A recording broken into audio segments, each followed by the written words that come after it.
প্রথম প্রশ্নটা আপনার জুলাই সনদের মধ্যে বিরোধী দল একটা বলেছেন কাঠামোগত, আমরা সেখানে নোট অফ ডিসেন্ট দিয়েছি, তাহলে আমরা কোনটা মানব?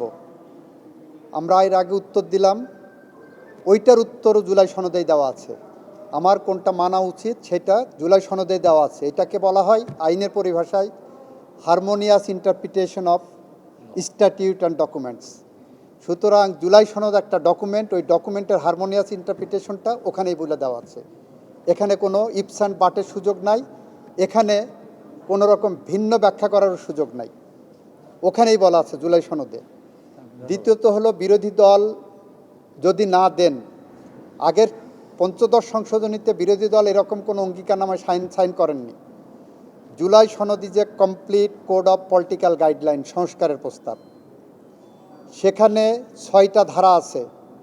6 নম্বর ধারার ক এবং 6খ, 6ক এবং খ আছে। 6ক-এর আন্ডারে 1 থেকে 47টা অনুচ্ছেদ আছে। 6খ-এর আন্ডারে 48 থেকে 84টা অনুচ্ছেদ আছে। এইগুলোর আন্ডারে 7টা অঙ্গীকারনামা আছে।